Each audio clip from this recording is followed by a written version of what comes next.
Salut, c'est Alain. Dans les livres, bandes dessinées et films de fantastique médiévale, d'heroic fantasy, mais aussi quand on parcourt les fêtes d'évocation, voire de reconstitution médiévale, on voit plein de filles armées de pied en cap, l'épée au côté, et accessoirement, souvent, en tenue très sexy. La femme combattante, légère et court-vêtue, mais souple, agile et féroce comme une lionne qui n'a rien à envier aux hommes, fait clairement partie de la pop culture.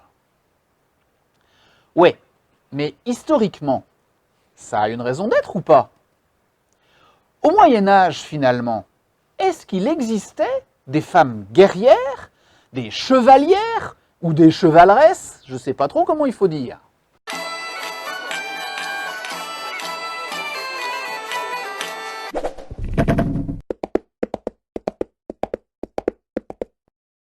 Bon, alors déjà, chevalière ou chevaleresse, peu importe, ça n'existe pas.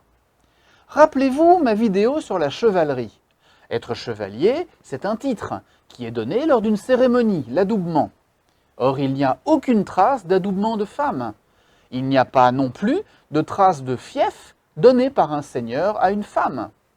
Je veux dire par là que des femmes, épouses de chevaliers ou veuves, ont effectivement été parfois confirmées dans leur rôle de vassal. Mais je ne crois pas qu'il y ait formellement d'acte de suzeraineté d'un seigneur envers une femme, comme ça, spontanément. En tout cas, je n'en ai pas trouvé. Vous comprenez bien que c'est très subtil.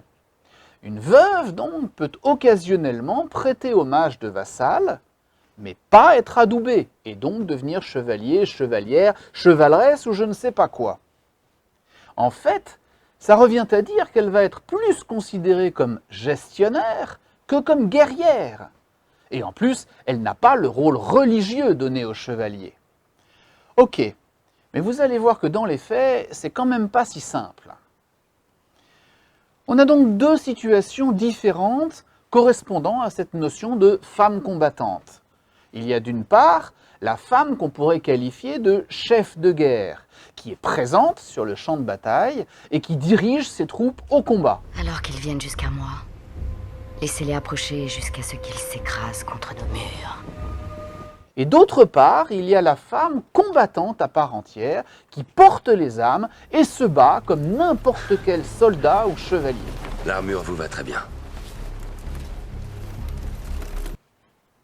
Pendant toute la durée du Moyen-Âge, je l'ai dit, les femmes ont eu un rôle de gouvernance important sur leurs terres, que ce soit au nom des hommes, comme régentes, mais aussi en leur nom propre, car beaucoup de veuves se sont montrées de maîtresses femmes.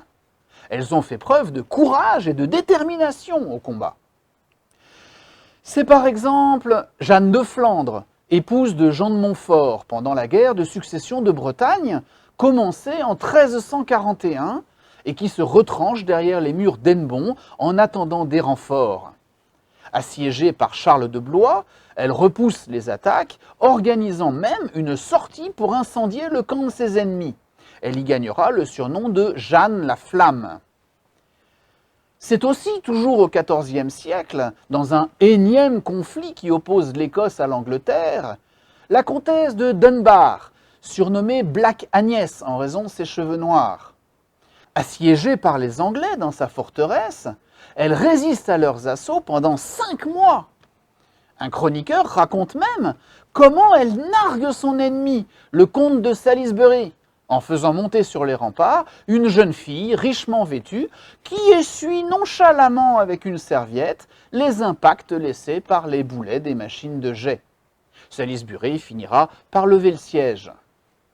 Et je pourrais citer d'autres exemples, en Italie aussi, où Richard de Visconti, au XIVe siècle toujours, lève une armée, sauve son marquisat tombé au bain de ses ennemis, et contre rançon, libère son mari, le marquis Thomas II de Saluces. Après quoi, elle ne rentrera pas sagement chez elle, mais partira chercher des renforts et continuera de jouer un rôle actif dans la guerre. Et que dire bien sûr de Jeanne d'Arc? Si Hollywood la représente habituellement en guerrière accomplie, elle n'en avait évidemment pas la formation, ni même sans doute l'envie.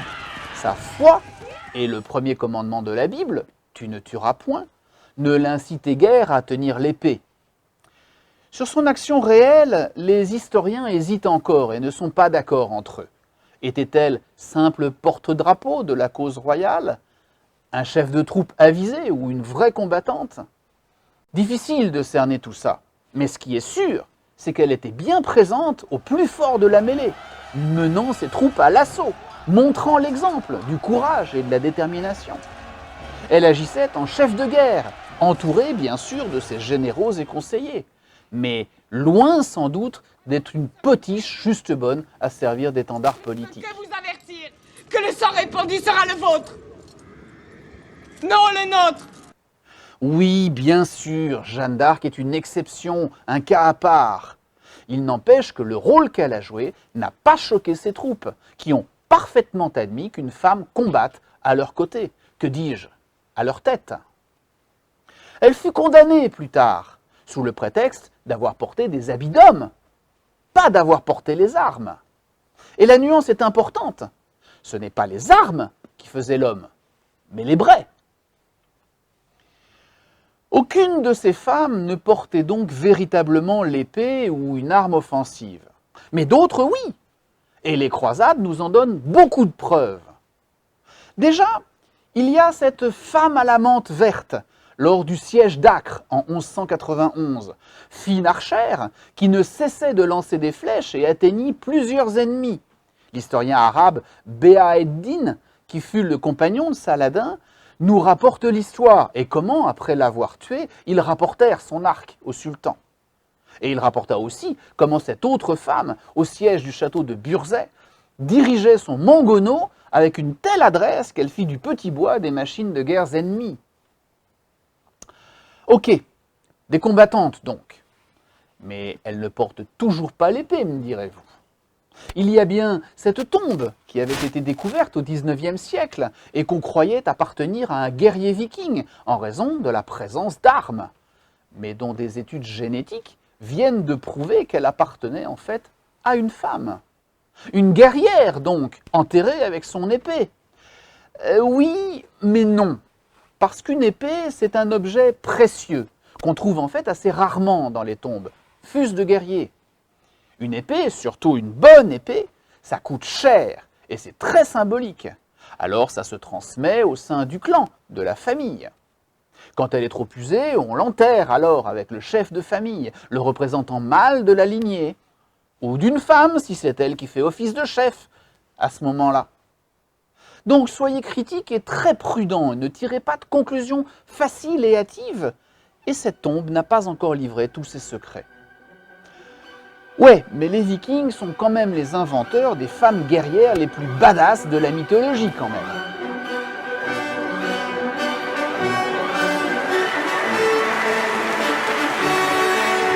Les Valkyries, c'est quand même l'archétype de la femme guerrière du Moyen-Âge, non?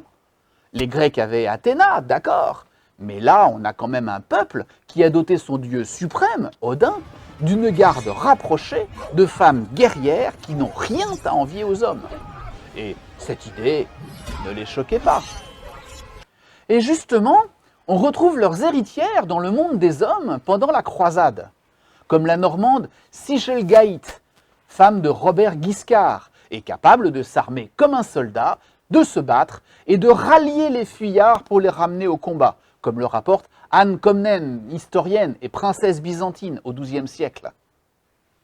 Comme aussi les épouses des Normands de Sicile, capables de coiffer le casque et de manier l'épée, nous dit-on.